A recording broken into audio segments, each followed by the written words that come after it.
What is the single biggest mistake you can make with fix and flip houses? If you've ever purchased a fixer-upper to renovate and then hopefully resell for a profit, you know that there are a ton of mistakes you can make, right? It's literally a treasure trove of pitfalls. And if you've never done a fix and flip deal, check out the 1980s movie with Tom Hanks, Money Pit. That'd give you a great idea of what can happen. And that is anything that can go wrong will go wrong with fix and flips. But there is one mistake that rises above the rest as the biggest. And I have been a part of literally thousands of fix and flip deals over the past 2 decades. So I'm uniquely qualified to deem which one is the biggest. And so do you know what it is? Make a mental note, write it down, and we'll see if you're right. And I'll be surprised if you are, because a lot of people get this wrong. Just imagine a seller has just agreed to your lowball offer, and you now have a great fix and flip deal on your hands. Congratulations. What are you going to do to ensure that you don't make a big mistake on this deal? Due diligence, right? You're going to investigate this property. You're going to potentially hire a home inspector to get a home inspection and maybe uncover some hidden things you didn't see when you were trying to make that offer. By the way, I have a great video on things that inspectors often overlook. Some good tips in there. You're also going to probably get a termite inspection. I know what you're saying. If you're in the northern part of the United States, you're going to say, well, Phil, they don't really happen around here. Not so. We actually have someone who's on the Great Lakes there in that Pennsylvania, New York area, and there's a ton of termite damage in a property that they were looking at. And they just got dumped with feet of snow the other day. So yes, termites can be in the colder areas too. All right, so you may see that there's a fence, or maybe there's a detached garage or a shed that could be encroaching on a neighbor's property. You might get a survey, right? You may also get an appraisal, not only for yourself, so you can get both an as-is as well as an after-repaired appraisal for your estimates, but also because if you're getting a loan, you may have to get one. But you're going to go a step above that, aren't you? You're going to do some comps research as well. You're probably going to drive by some of the comps. If there are some active listings, maybe you can get inside the house.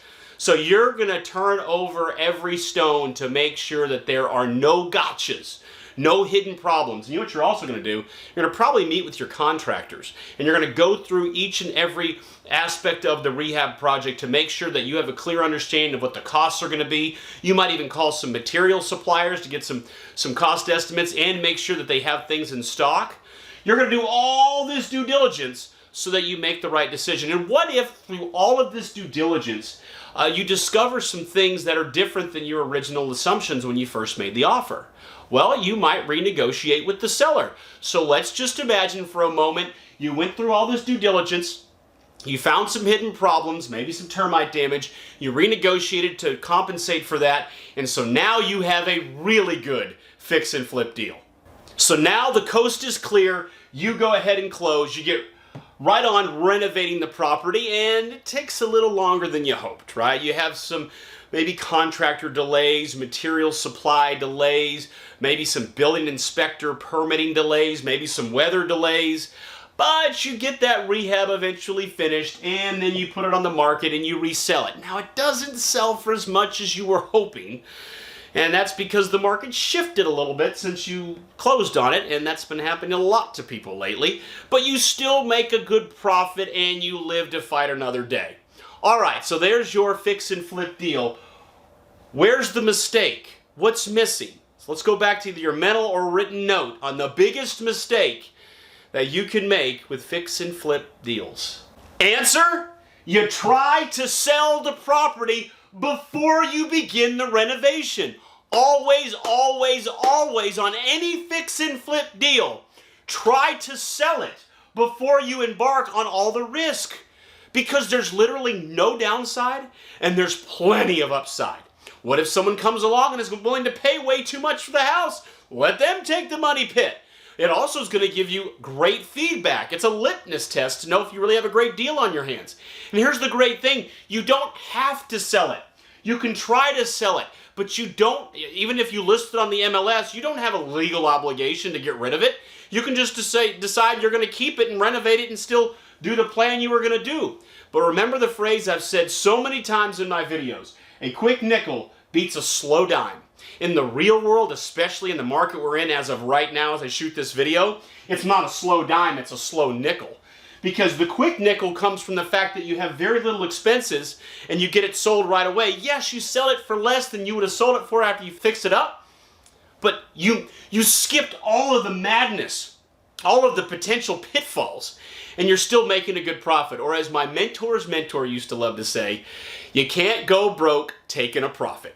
So what you see here on my illustration is 2 arrows, because with my apprentices that I mentor, I show them how to sell it before they close. Why close if you don't have to? There's expenses and hassles with closing anyways.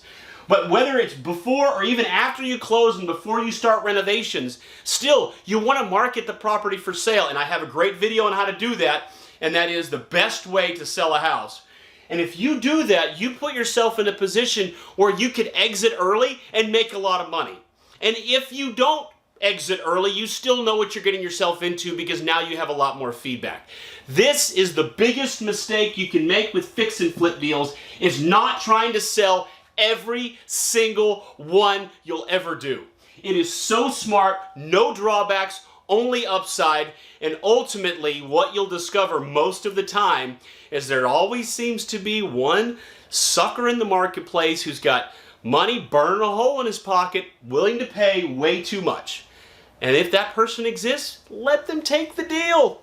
There you go. Here's your money pit, sir. Thank you very much. All right, y'all. Well, I'm Phil Pustiowski with freedommentor.com. I hope you enjoyed this video. I hope you guessed this correctly. I know a lot of people never think to do this, and it's absolutely the best way to handle every fix and flip deal you'll do. If you have any questions, which I'm sure you do, feel free to put them in the comments below. If this is a little bit over your head and some of this went way into detail, then feel free to grab my book, How to Be a Real Estate Investor. I give it away for free on these videos. It's a great fundamental text on real estate investing in general and all the different aspects of creative real estate investing and flipping houses, and how we do what we do and how we produce such great results. And if you're serious about becoming an incredibly successful real estate investor in today's times, right now, consider my apprentice program, where my team and we show you how to do this. We show you how to do so much more. We show you how to be a first-class, market-leading, money-making machine that is leading your marketplace and making a fortune. And that's our apprentice program, so feel free to check that out and apply if you're real serious about making a lot of money.